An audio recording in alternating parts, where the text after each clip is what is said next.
Hello, good afternoon bros! Ako nga pala si Lloyd and this is Have a Bite by Media Bro. Ngayon, ano bang pag-uusapan natin ngayon sa latest tech news? May nagkakalat na rumors na magkakaroon daw ng bagong drone ang DJI. Ito ang rumored Mavic 4 Pro or Mavic 4 lang. Di natin alam yan. So, bago natin pag-usapan ano bang i-expect natin sa Mavic 4 or Mavic 4 Pro, balikan muna natin ang Mavic Pro 3, ang kanyang predecessor. So alam naman natin ang DJI Mavic 3 ay napakalakas na drone nito.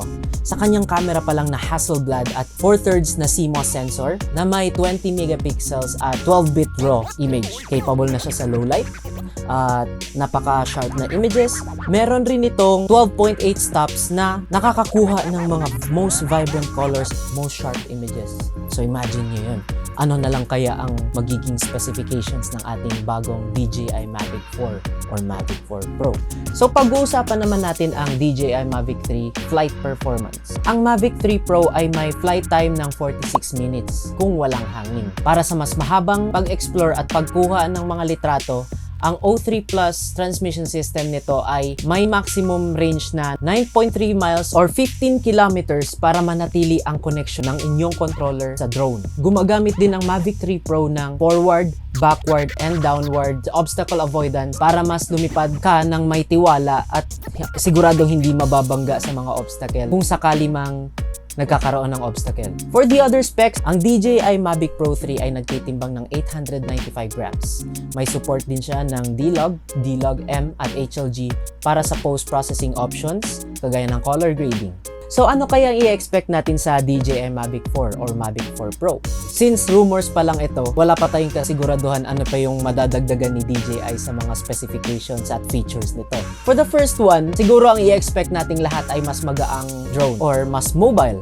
May possibility na hihiram ang DJI Mavic 4 Pro ng mga elements sa DJI Avata series, ang FPV drone, which is yung pinaka-lightest na drones ng DJI. Pangalawa, mas pinahusay na camera, of course. Kailangan natin ng mas sharper images, low light performance. So, may mga speculations na ang Mavic 4 or Mavic 4 Pro ay magkakaroon ng upgraded na Hasselblad sensor, Hasselblad camera para sa mas magandang quality ng image at videos na kukunin natin doon. At syempre, tayo ba namang mga camera enthusiast, kailangan natin ng low light performance, lalong-lalo na pag nagna-night photography or nagna-night videography tayo. Sa pangatlong inaasahan natin sa DJI Mavic 4 or Mavic 4 Pro ay ang malaking pag-upgrade mula sa kasalukuyang forward at downward obstacle avoidance ng Mavic 3 Pro para mas maging ligtas ang ating drone sa pagpapalipad, lalong-lalo na kung magpapalipad tayo sa maraming mga obstacles. At syempre, hindi natin kakalimutan ang longer flight time. Kailangan din natin yan para sa mas mahabang pag-e-explore, sa mas mahabang pag-video, or di kaya mas maraming time para maging creative tayo towards our shots. So in conclusion, ang DJI Mavic 4 Pro ay posibleng magre-release within this year 2024. So abangan natin ang official news ng DJI para ma-confirm natin kung ano magiging specs nito.